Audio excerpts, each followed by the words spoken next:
the impossible task.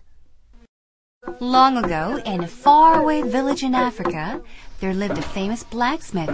His name was Kinte. Every morning, people would come to watch him work, and he liked having the people nearby. He would hammer the red-hot iron, and the people would sing to his steady beat. One morning, a messenger from the king's court arrived. He ran to Kinte's home and said, "The king wants to see you immediately. He has a job for you to do." Kinte was very happy. He quickly got dressed and hurried to the palace. He passed many of his friends as he walked to the palace. To each of them he said proudly, "The king has sent for me. He has a job for me." When Kinte reached the palace, he had to wait. While he waited, he wondered why the king had sent for him. Kinte often made things for the palace, but usually one of the king's servants told Kinte what to make. When Kinte saw the king, he bowed very low. "You may stand," said the king, and Kinte stood. "I have sent for you," continued the king, "because I have a special task for you." The king clapped his hands, and servants carried in baskets full of iron. They placed the baskets in front of Kinte. "You are to take this metal and make it into a man," said the king. "A real, living man who can walk, talk, think, and has blood in his veins." Kinte lowered his eyes, because what the king asked was impossible. Kinte was also afraid, because to say no to the king was the same as asking for death. Kinte did not want to die, so he again bowed very low and said, "Yes, your majesty." The king's servants carried the iron back to Kinte's shop, but as he followed, he kept his eyes lowered. Kinte knew his days were numbered. He spent his days and nights looking for a solution to his problem. His friends made many suggestions. "Couldn't you make an iron shell so a man could get inside?" suggested one friend.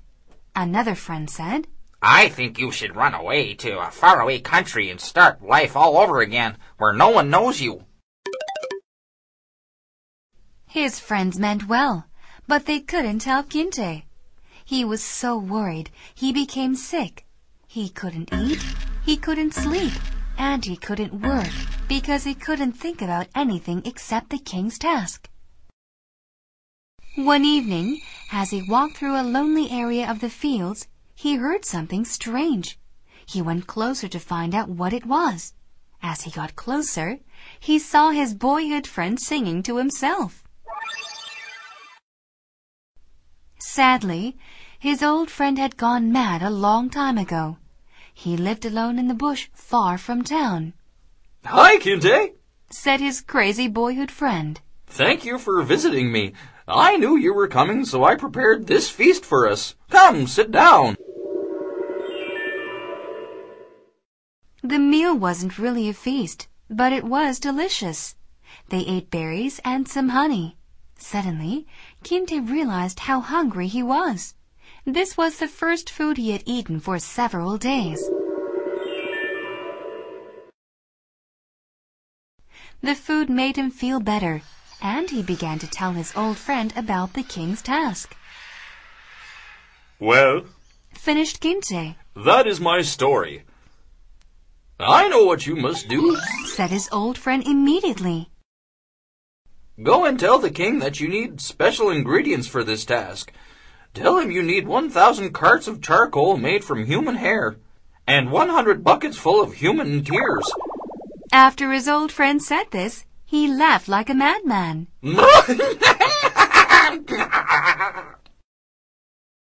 Kinte thanked his friend for such good advice, then returned to the city. At first light, he hurried to the king's palace.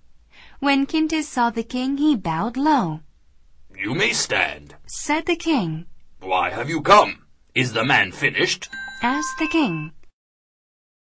Kinte said, "No, your majesty. I need special ingredients to complete your task. Kinte told the king what he needed, and the king ordered all his subjects to cut their hair and to cry into buckets. The people did their best. They shaved their heads and cried into their buckets, but it wasn't enough.